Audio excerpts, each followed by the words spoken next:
ದಯವಿಟ್ಟು ಗಮನಿಸಿ, ನಮ್ಮ ಮುಂದಿನ ನಿಲ್ದಾಣ ನಮ್ಮ ಕನ್ನಡ ಶಾಲೆಯ ನಾಟಕ ಭಕ್ತ Pralhad.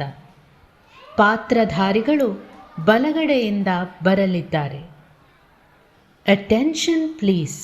Hour next station is ಭಕ್ತ ಪ್ರಹ್ಲಾದ ಫ್ರಮ್ ನಮ್ಮ ಕನ್ನಡ ಶಾಲೆ. Performers will enter from the right.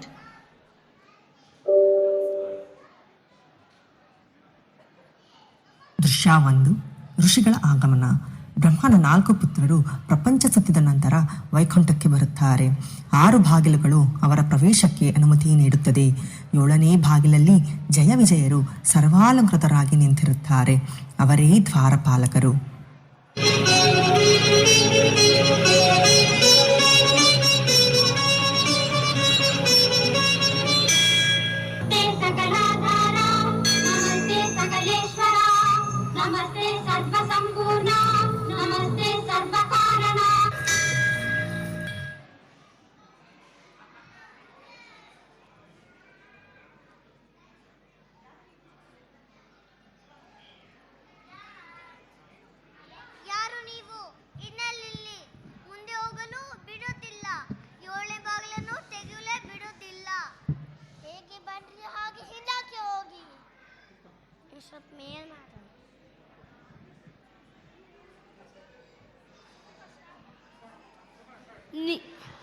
ನೀವಿಬ್ಬರು ಭೂಲೋಕದಲ್ಲಿ ರಾಕ್ಷಸರಾಗಿ ಜನಿಸಿ. ಇದು ನಮ್ಮ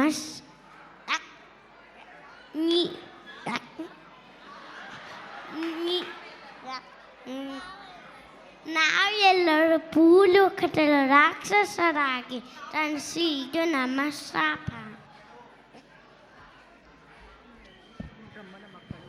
ನಾವೆಲ್ಲರೂ ಬ್ರಹ್ಮನ ಮಕ್ಕಳು.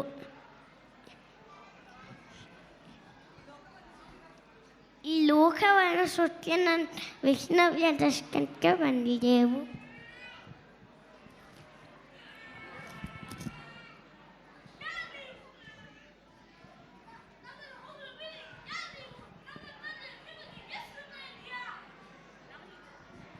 ಇಷ್ಟು ದುರಂಕಾರ ತುಂಬಿದ ನೀವು ಇಲ್ಲಿಗೆ ಹೇಗೆ ದ್ವಾರಪಾಲಕರಾಗಿದ್ದೀರಿ?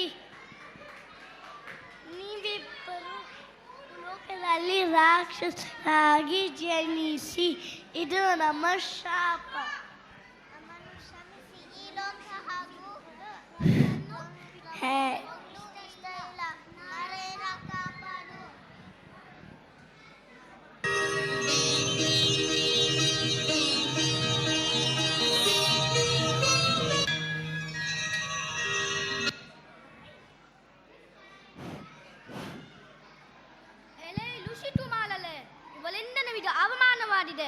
ಇವಳನ್ನ ಕ್ಷಮಿಸಿ.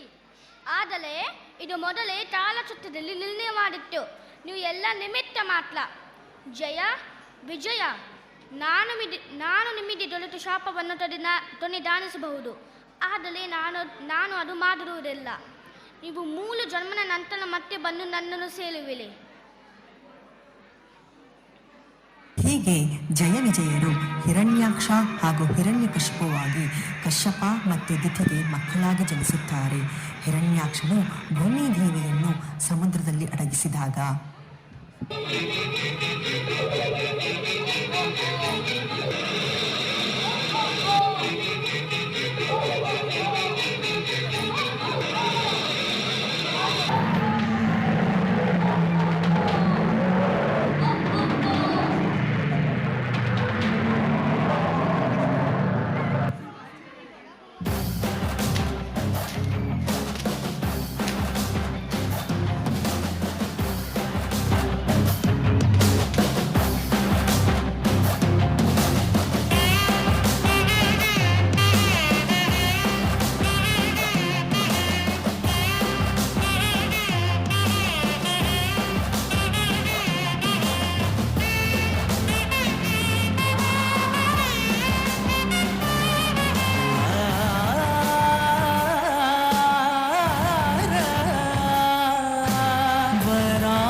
एकदन्तदर रक्षा कवचम्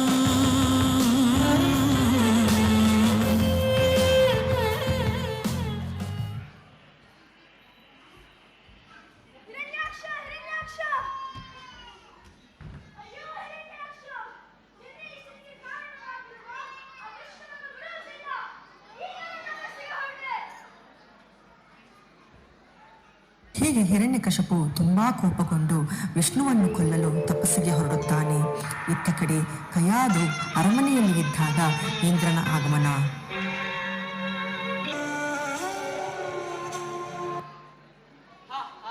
ಕಯಾದು, ನಿನ್ನ ಪತಿ ಬ್ರಹ್ಮದೇವನ ಕೃಪೆ ಪಡೆಯಲು ತಪಸ್ಸು ಮಾಡಲು ಹೋಗಿದ್ದಾನೆ ಎಂದು ಕೇಳಿದೆ. ಅವನು ಜೀವಂತವಾಗಿ ಬರುವುದಿಲ್ಲ. ನಿನ್ನ ಗರ್ಭದಲ್ಲಿ ಬೆಳೆಯುತ್ತಿರುವ ಮಗುವನ್ನು ಕೊಲ್ಲಲು ಬಂದಿದ್ದೇನೆ, ಏಕೆಂದರೆ ಮುಂದೆ ಬರುವ ಮಗುವು ರಾಕ್ಷಸನೇ ಆಗಿರುತ್ತಾನೆ. ನನ್ನನ್ನು ಅಪಹರಿಸುವುದು ನ್ಯಾಯವಲ್ಲ. ನಾನು ನಿನ್ನನ್ನು ಮತ್ತು ನಿನ್ನ ಮಗುವನ್ನು ಬಿಟ್ಟು ಹೋಗಲಾರೆ. ಅದು ಮುಂದೆ ದೇವತೆಗಳಿಗೆ ತುಂಬಾ ತೊಂದರೆ ಆಗುತ್ತದೆ. ಬಾ ನನ್ನ ಜೊತೆ.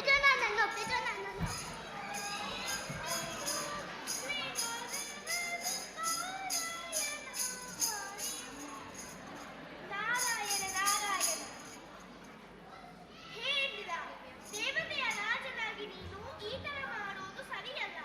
ಕಯಾದು ಭಾಗ್ಯಶಾಲಿ ಹಾಗೂ ಪರಿಶುದ್ಧ ಮಹಿಳೆ. ಈಗಲೇ ಅವಳನ್ನು ಬಿಡುಗಡೆ ಮಾಡು. ಆದರೆ ಹಿರಣ್ಯಕಶಿಪುವು ರಾಕ್ಷಸ, ಅವನಿಗೆ ಹುಟ್ಟುವ ಮಗು ಕೂಡ ರಾಕ್ಷಸನೇ ಆಗಿರುತ್ತಾನೆ. ಆದ್ದರಿಂದ ಮಗು ಹುಟ್ಟುವವರೆಗೂ ನನ್ನ ವಶದಲ್ಲಿ ಇರಲಿ, ನಂತರ ಬಿಡುಗಡೆ ಮಾಡುವೆನು. ಕಯಾದುವಿನ ಮಗು ದೋಷರಹಿತ ಹಾಗೂ ಪಾಪರಹಿತವಾಗಿದೆ. ಮುಂದೆ ವಿಷ್ಣುವಿನ ಭಕ್ತನಾಗುತ್ತಾನೆ. ಆದ್ದರಿಂದ ಈಗಲೇ ಅವಳನ್ನು ಬಿಡುಗಡೆ ಮಾಡು. ಆದರೆ ನಿಮ್ಮನ್ನು ನಾನು ನಂಬುತ್ತೇನೆ. ಕಯಾದು, ನಿನ್ನನ್ನು ಬಿಡುತ್ತಿದ್ದೇನೆ. ಕಯಾದು, ಹಿರಣ್ಯಕಶಿಪು ಬರುವವರೆಗೂ ನೀನು ನನ್ನ ಆಶ್ರಮದಲ್ಲಿಯೇ ಇರು.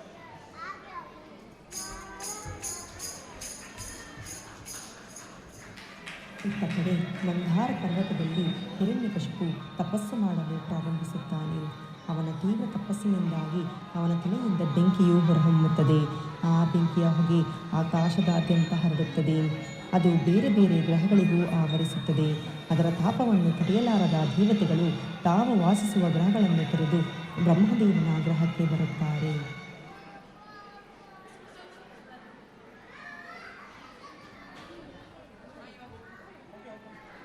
ಬ್ರಹ್ಮದೇವ, ನಮ್ಮನ್ನು ಕಾಪಾಡು. ಬ್ರಹ್ಮದೇವ, ನಮ್ಮನ್ನು ಕಾಪಾಡು. ಬ್ರಹ್ಮದೇವ, ಓ ಬ್ರಹ್ಮದೇವ, ಹಿರಣ್ಯಕಶಿಪುವಿನ ತಪಸ್ಸಿನ ಬೆಂಕಿಯ ತಾಪವು ಎಲ್ಲ ಕಡೆ ಹರಡುತ್ತದೆ. ನಮ್ಮನ್ನು ಕಾಪಾಡು.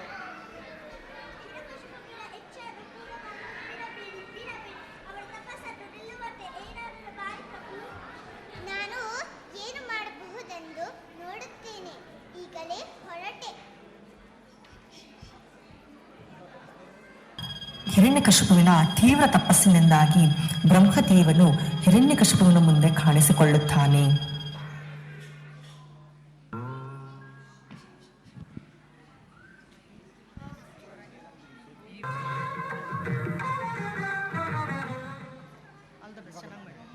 ಹಿರಣ್ಯಕಶಿಪು, ದಯವಿಟ್ಟು ಎದ್ದೇಳು. ನಿನಗೆ ಶುಭವಾಗಲಿ. ನಿನ್ನ ಭಕ್ತಿಗೆ ನಾನು ಮೆಚ್ಚಿದ್ದೇನೆ. ನಿನಗೆ ಏನು ಬೇಕಾದರೂ ಕೇಳಬಹುದು.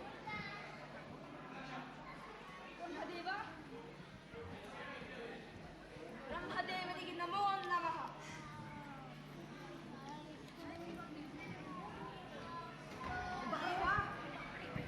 ನನಗೆ ಮನೆಯ ಒಳಗಾಗಲಿ ಹೊರಗಾಗಲಿ, ಮನುಷ್ಯರಿಂದಾಗಲಿ ಪಕ್ಷಿಗಳಿಂದಾಗಲಿ ಕಿವಿಗೀಟಗಳಿಂದಾಗಲಿ ರಾಕ್ಷಸರಿಂದಾಗಲಿ ನೀನು ಸೃಷ್ಟಿಸಿದ ಯಾವ ಜೀವಿಗಳಿಂದಾಗಲಿ ಹಗಲಲ್ಲಿ ರಾತ್ರಿಯಲ್ಲಿ ಆಗಲಿ ಯಾವ ಆಯುಧಗಳಾಗಲಿ ನೆಲದಲ್ಲಿ ಆಗಲಿ ಆಕಾಶದಲ್ಲಿ ಆಗಲಿ ನನಗೆ ಸಾವು ಸಂಭವಿಸಬಾರದು. ನಿನ್ನ ಕೋರಿಕೆಯಂತೆ ಆಗಲಿ. ತಥಾಸ್ತು.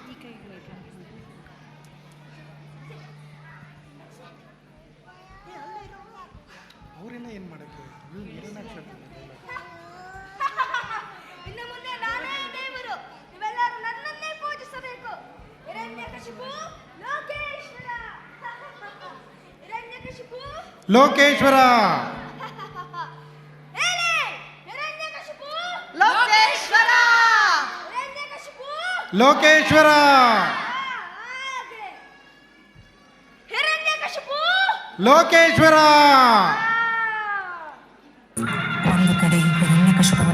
ವಿದ್ಯಾಭ್ಯಾಸ ಹೆಚ್ಚಾದರೆ ಇನ್ನೊಂದು ಕಡೆ ಪ್ರಹ್ಲಾದನ ದೈವಭಕ್ತಿಯು ಅದನ್ನು ಮೀರಿಸುವಂತೆ ಬೆಳೆಯುತ್ತಿತ್ತು. ಹೀಗೆ ರಾಜನ ಆಸ್ಥಾನದಲ್ಲಿ ಹಿರಣ್ಯಕಶಿಪು ತನ್ನ ಮಗನಿಗೆ ಯಾರು ಶ್ರೇಷ್ಠ ಎಂದು ಕೇಳುತ್ತಾನೆ. ಆಗ ಪ್ರಹ್ಲಾದನ ಪ್ರಕ್ರಿಯೆ ಹೀಗಿರುತ್ತದೆ ನೋಡಿ.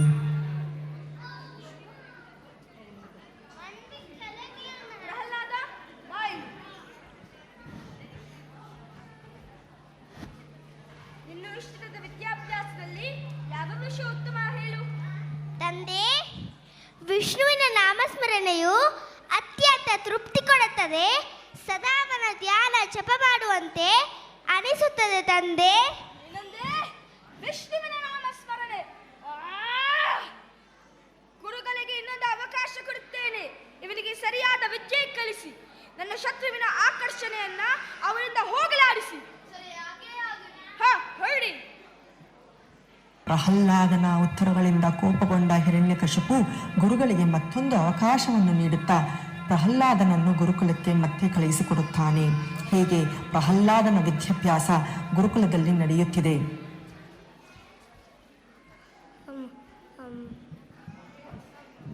ಹೇಗಿದೆಯಾ ಪ್ರಹ್ಲಾದ?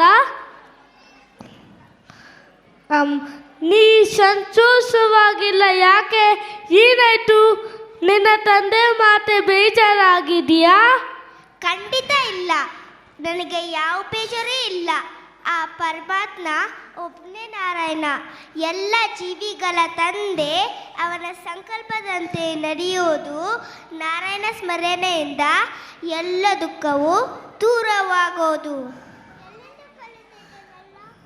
ನಾನು ಇದನ್ನ ನಾರದರಿಂದ ಕಲಿತೆ. ಇದಕ್ಕೆ ಭಾಗವತ ಧರ್ಮ ಎಂದು ಕರೆಯುತ್ತಾರೆ.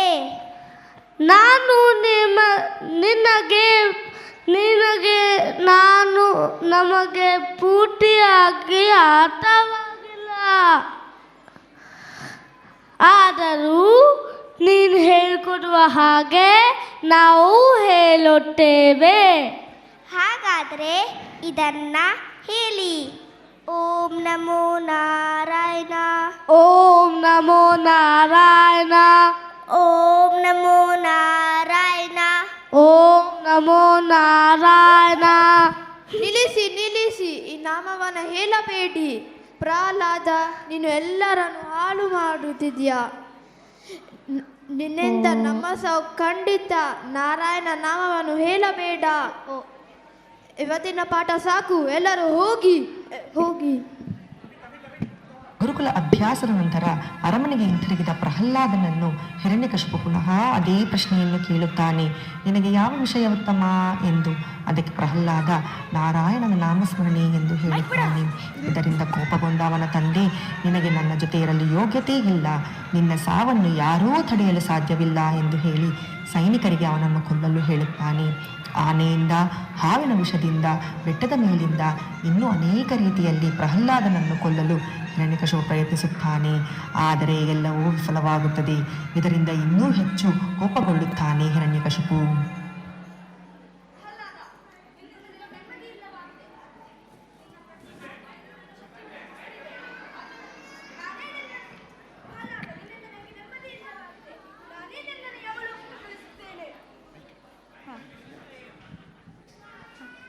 ತಂದೆ, ನಿನ್ನಲ್ಲಿ ನಾನು ನನ್ನದು ಎಂಬುದು ಹೆಚ್ಚಾಗಿದೆ. ಅದನ್ನು ಕಮ್ಮಿ ಮಾಡಿಕೊಂಡರೆ ಎಲ್ಲವೂ ಸರಿ ಹೋಗೋದು. ನಿನ್ನ ಸಾವಿನಿಂದ ನನಗೆ ನೆಮ್ಮದಿ ಸಿಗುತ್ತೆ ಎಂದರೆ ಖಂಡಿತ ನಾನು ಪ್ರಾಣ ಬೆಲ್ಲಲು ಸಿದ್ಧ. ನಿನ್ನ ಈ ವರ್ತನೆ ಸರಿಯಿಲ್ಲ. ಈ ಮಂಡವಾದವನ್ನು ಎಲ್ಲಿಂದ ಕಲಿತೆ? ಎಲ್ಲಿ ಇದ್ದಾನೆ ನಾರಾಯಣ? ತೋರಿಸು, ಅವನನ್ನು ಈಗಲೇ ಕೊಂದು ಬಿಡುತ್ತೇನೆ. ತಂದೆ, ನನ್ನ ಮಾತಿನಲ್ಲಿ, ನನ್ನ ದೇಹದ ಕಣಕಣದಲ್ಲಿ ನಾರಾಯಣ ಇದ್ದಾರೆ. ಈ ಭೂಮಂಡಲ ಚರಾಚರ ವಸ್ತುಗಳೇ ಇದ್ದಾನೆ. ಅವನೇ ಆದಿ, ಅವನೇ ಅಂತ್ಯ. ಅವನಿದ್ದಲೇ ನಾವು, ಅವನಿಲ್ಲಲೇ ಎಲ್ಲವೂ ಶೂನ್ಯ. ನಿನ್ನ ಈ ವರ್ತನೆಗೆ ಆ ನಾರಾಯಣೇ ಕಾರಣ. ಆ ಭೂಮಿಯಲ್ಲೂ ಇದ್ದಾನೆ, ಆಕಾಶದಲ್ಲಿ ಇದ್ದಾನೆ, ಗಾಳಿಯಲ್ಲೂ ಇದ್ದಾನೆ, ನೀರಿನಲ್ಲೂ ಇದ್ದಾನೆ, ಬೆಂಕಿಯಲ್ಲೂ ಇದ್ದಾನೆ, ಈ ಅರಮಲ್ಲಿ ಇಲ್ಲೂ ಇದ್ದಾನೆ, ನಿನ್ನಲ್ಲೂ ಇದ್ದಾನೆ, ನನ್ನಲ್ಲೂ ಇದ್ದಾನೆ.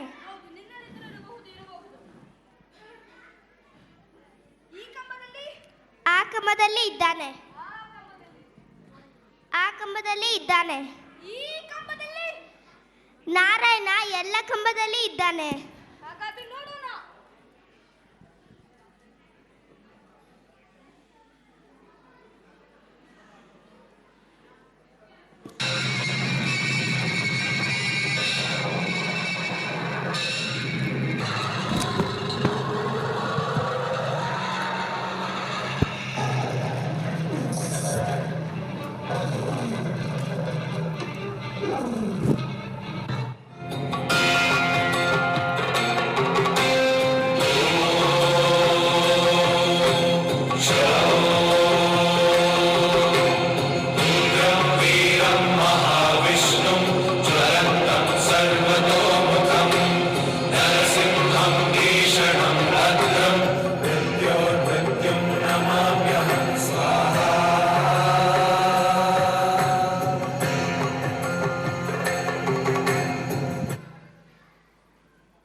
ಎದ್ದೇಳು ಪ್ರಹ್ಲಾದ. ನನ್ನನ್ನು ನಿನ್ನಲ್ಲಿ ಸೇರಿಸಿಕೋ ತಂದೆ. ಎಲೈ ಪ್ರಹ್ಲಾದ, ನಿನ್ನ ಈ ಭಕ್ತಿಯಿಂದ ನಿನ್ನ ಕುಟುಂಬದಲ್ಲಿ 21 ಪೂರ್ವಜರೊಂದಿಗೆ ನಿನ್ನ ತಂದೆಯು ಶುದ್ಧೀಕರಿಸಲ್ಪಟ್ಟಿದ್ದಾರೆ. ನಿನ್ನ ಈ ಮಾದರಿಯನ್ನು ನೀನು ಮನೆತನದಲ್ಲಿ ಹುಟ್ಟಿದ್ದರಿಂದ ಇಡೀ ವಂಶವೇ ಶುದ್ಧಿಯಾಗಿದೆ. ನಿನ್ನ ಈ ಮಾದರಿಯನ್ನು ಅನುಸರಿಸುವವರು ಸಹಜವಾಗಿಯೇ ನನ್ನ ಭಕ್ತರಾಗುತ್ತಾರೆ. ಇದಕ್ಕೆ ನೀನೇ ಅತ್ಯುತ್ತಮ ಉದಾಹರಣೆ. ನಿನ್ನ ಕಾಲದ ನಂತರ ನನ್ನನ್ನು ಬಂದು ಸೇರುವೆ. ಶುಭವಾಗಲಿ. ಹೀಗೆ ಭಗವಂತನು ಪ್ರಹ್ಲಾದನನ್ನು ರಕ್ಷಿಸಿದನು ಮತ್ತು ಅವನ ಎಲ್ಲ ಭಕ್ತರಿಗೆ ನರಸಿಂಹನ ಅವತಾರದಲ್ಲಿ ದರ್ಶನ ನೀಡಿದನು. ನರಸಿಂಹ ಭಗವಾನ್ ಕಿ ಜೈ.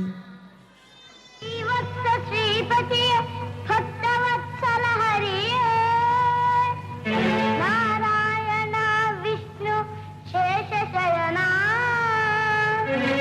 ನಿನ್ನ ಮಹಿಮೆ ಪಾಡಿ ಕೊಂಡಾಡುವ ಶಕ್ತಿ ಬಾಲಕನಿಗೆಲ್ಲುಂಟು ನೀಲವರ್ಣ. ಘೋರ ರೂಪವ ಕೊನೆ ಮಾಡಿ ಆ ನಿನ್ನ ದಿವ್ಯ ಮಂಗಳ ರೂಪ ತೋರಿ ಹರಸೆನ್ನ ಹರಸೆನ್ನ. ನಮೋ ನಮೋ ನರಸಿಂಹ, ನಮೋ ನಮೋ ನರಸಿಂಹ, ಕರುಣೆ ತೋರೋ ನರಸಿಂಹ, ಕರುಣೆ ತೋರೋ ನರಸಿಂಹ, ಅಭಯ ನೀಡೋ ನರಸಿಂಹ, ಅಭಯ ನೀಡೋ ನರಸಿಂಹ, ಶಾಂತನಾಗೋ ನರಸಿಂಹ, ಶಾಂತನಾಗು ನರಸಿಂಹ. ನಮೋ ನಮೋ ನರಸಿಂಹ, ಕರುಣೆ ತೋರೋ ನರಸಿಂಹ, ನಮೋ ನಮೋ ನರಸಿಂಹ. ನಮೋ ನಮೋ. ನಮಸ್ಕಾರ. ಈಗ ಎಲ್ಲ ಪಾತ್ರಧಾರಿಗಳನ್ನು ಪರಿಚಯ ಮಾಡಿಕೊಳ್ಳೋಣ. ಬ್ರಹ್ಮಪುತ್ರರಾಗಿ ಅಂದರೆ ಸನಕ, ಸನಾತನ, ಸನಂದನ, ಅನಂತಕುಮಾರನಾಗಿ ಸುಮುಖ,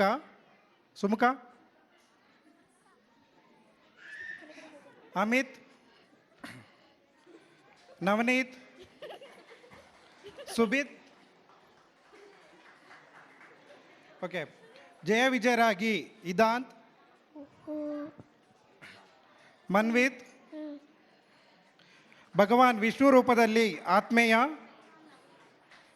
ಹಿರಣ್ಯಾಕ್ಷನಾಗಿ ಸಮರ್ಥ್,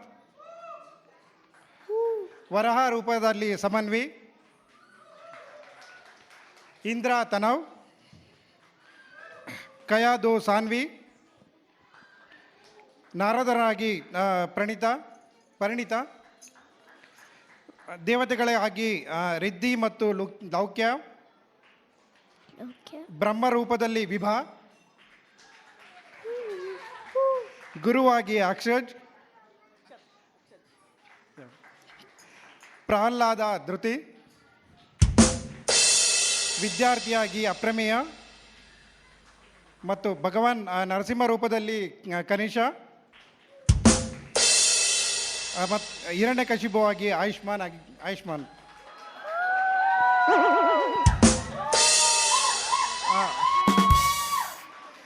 ಇದರದೆಲ್ಲ ಸೂತ್ರಧಾರಿಯಾಗಿ ನಮ್ಮ ಸಾನಾಜಿಯವರು ಈ ನಾಟಕನ ಪೂರ್ತಿ ನಿರ್ದೇಶಿಸಿದ್ದಾರೆ. ಸೊ ಅವರು ನಮ್ಮ ಕನ್ನಡ ಶಾಲೆಯ ಮಕ್ಕಳ ಪೋಷಕರವರು. ಸೊ ಈಗ ನಮ್ಮ ಕನ್ನಡ ಶಾಲೆ ಶುರುವಾಗಿ 2 ವರ್ಷ ಆಯಿತು. ಸೊ 2 ವರ್ಷದಲ್ಲಿ ನಾವು ಆನ್ಲೈನ್ ಮತ್ತು ಲೈಕ್ ಪ್ರಸ್ತುತ ಶಾಲೆಯನ್ನು ನಡೆಸ್ತಾ ಇದ್ದೀವಿ. ಸೊ ಇದು ಸಿರಿಗನ್ನಡ ಕೂಟದಿಂದ ಇನಿಷಿಯೇಟ್ ಆಗಿ ಶುರುವಾಗಿದ್ದು, ಇಲ್ಲಿ ಮುಖ್ಯೋಪಾಧ್ಯಾಯರಾಗಿ ರಶ್ಮಿಜಿ ಅವರು ಇದ್ದಾರೆ. ಮತ್ತು ಲೈಕ್ ನಮ್ಮ ಕನ್ನಡ ಶಾಲೆಯಲ್ಲಿ ಈ ಕನ್ನಡ ಮಾತಾಡ್ತಾ ಇರೋ ಮಕ್ಕಳು ಅವ್ರು ಇನ್ನೂ ಅಷ್ಟು ಉಚ್ಚಾರಣೆ ಬರಲಿಲ್ಲ ಅಂದರೂ ನಿಮ್ಗೆ ಗೊತ್ತಾಗ್ತದೆ, ಸ್ವಲ್ಪ ನಾವು ಕಲ್ತಿದ್ದಾರೆ. ಸೊ ಈಗ ನಮ್ಮ ಕನ್ನಡ ಶಾಲೆ ಆಲ್ಮೋಸ್ಟ್ ಜರ್ಮನಿ ಪೂರ್ತಾ ಇದೆ. ಸೊ ಎರ್ಲಾಂಗನಲ್ಲಿ ನಮ್ಮದೊಂದು ಬ್ರ್ಯಾಂಚ್ ಓಪನ್ ಮಾಡಿದ್ದೀವಿ. ಸೊ ಅದು ಸೇರಿ ಒಟ್ಟಾರೆ 75 ಮಂದಿ ವಿದ್ಯಾರ್ಥಿಗಳಿದ್ದಾರೆ ನಮ್ಮ ಶಾಲೆಯಲ್ಲಿ. ಸೊ ಧನ್ಯವಾದಗಳು.